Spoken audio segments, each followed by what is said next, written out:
Welcome to the show and welcome to the family here at Sports Insider Channel. We're so glad you've joined us for what's sure to be a high-stakes discussion today. Today, we're diving into the biggest story in football right now, and get ready, because this one's going to be huge. Welcome, deep divers.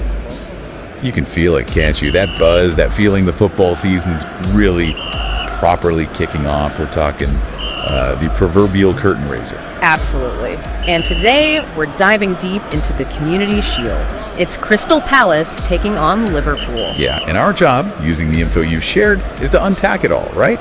Team news, history, predictions. Exactly. Give you the shortcut, basically, so you're totally clued up on what should be a brilliant start to the season. Because look, this isn't just a warm-up. It's the first silverware up for grabs. You've got Liverpool, Premier League champs, against Crystal Palace, who won the FA Cup, all happening at Wembley this Sunday, August 9th. The stakes are definitely there. It feels big. So let's start with the teams themselves, how they got here. Liverpool first, what a season they had, 24-25. Totally dominant. Under Arne Slot, they didn't just win the league, they stormed it. Finished, 10 points clear? Commanding. Yeah. And that was their 20th top flight title, equaling the record. Now they're after this Community Shield, haven't won it for 3 years. Yeah, they'll want to start the Slot era with a trophy, you think. Yeah. And then you've got Palace. Quite the story there. Completely different vibe, right? That sensational FA Cup win, their first ever major silverware. Incredible stuff. Ebereki Eze getting the winner against Man City, 1-0. And now, it means this is Palace's first ever time in the Community Shield. Wow, first time ever. And this fixture's been around for, nearly 120 years? Pretty much, yeah. A real staple. So you've got that contrast, Liverpool's dominance versus Palace's historic breakthrough win. Adds a nice bit of spice straight away. Okay, let's get into the nitty-gritty then. Team news, always crucial. And for Palace, sounds like they've got some real injury headaches already. Yeah, Oliver Glasner confirmed it. 4 players definitely missing. And they're not minor ones either. Who are we talking about? Well, Eddie Nketiah first. Glasner said it's a more serious injury. It looks like 8 weeks out, maybe. Plus then another 3 or 4 weeks just to get match fit. He's missed pretty much the whole preseason. Ouch. That's rough. Who else? Cheek Doucouré. He's had a setback. Apparently his knee's reacting again, so he's out for a couple months. Can't even train right now. Oh, man. That's 2 big ones. And it keeps going. Caleb Krupora has back problems, missed all of preseason, no return date given. And Matheus França, unfortunately injured again, also missed the whole preseason. That is a brutal list before the season's even started properly. Yeah. Glasner tried to put a positive spin on it, though, didn't he? He said something like, the core group is still there. He did, yeah. He pointed out that 15 or 16 players who played most of the minutes last year are still here. And look, maybe there's something in that. You think? Is it just coach talk, or does that continuity actually help buffer these losses? I think it's a bit of both, but it's not just talk. I mean, the core that won the FA Cup, that found that different level, that mindset he talks about, they are mostly available. Okay, like who? Crucially, Ebereki Eze, the FA Cup hero. He's fit, he's ready, and his form, 12 goal involvements in his last 13 games, 9 goals, 3 assists, that's massive. Huge. Anyone else key? Mark Gahey. He'll captain the side, even with all the transfer talk around him. So, yeah, the depth has definitely hit hard. But their main match winners are set to start. And they've added a couple of new faces, too. That's right. Borna Sosa, left back from Ajax, and Walter Benitez, the keeper from PSV. So some fresh options in the mix as well. Right. Okay. Let's switch over to Liverpool then. They've got their own issues, mainly at the back, it seems.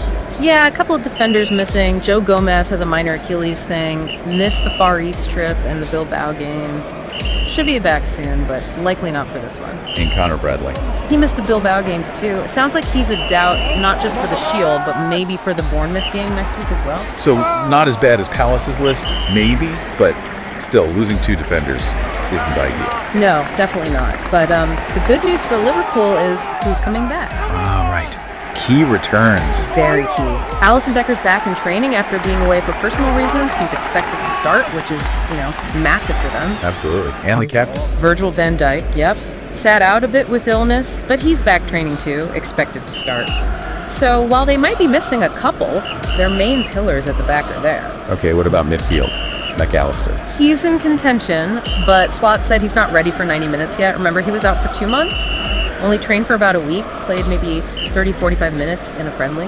Right, makes sense. Needs easing back in. And Gravenberch is available, despite that red card last season. Yep, that suspension only counts for Premier League games, so he's good to go for the Shield. Small bonus for them. And we might see some new signings start. Frimpong reports. Yeah, it sounds like they're likely to start. Kirkez and Ekitike could be involved too, so a bit of a new look Liverpool potentially. Okay, but let's talk about an old face. Mo Salah.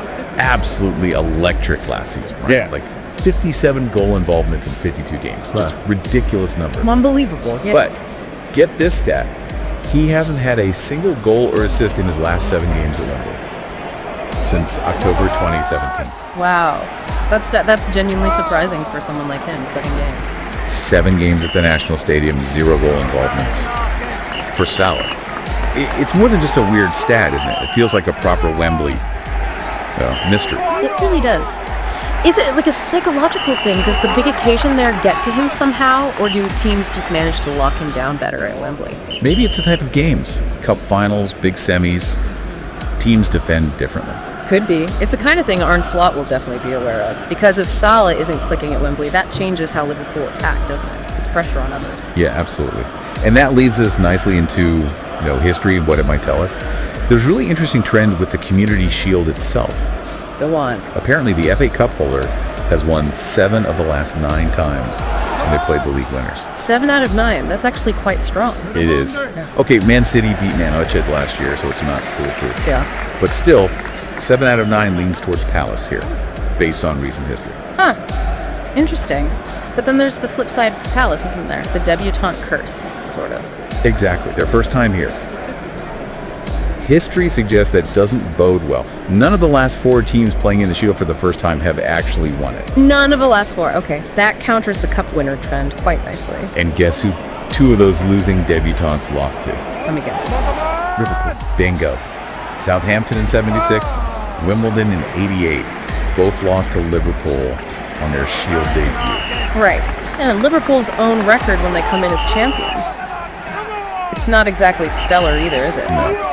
The only time they outright won the Shield in the last 6 times they played as league champion was that Wimbledon game in 1988. So it's not always been a happy hunting ground for them in this specific scenario either. Fascinating. Lots of conflicting historical threads there. And then there's just general Wembley form recently. Liverpool lost the EFL Cup final there to Newcastle back in March. Apparently they've never lost twice at Wembley in the same calendar year before. Oh, that's another little record they'll want to keep intact. Adds a bit of pressure, maybe. Could do.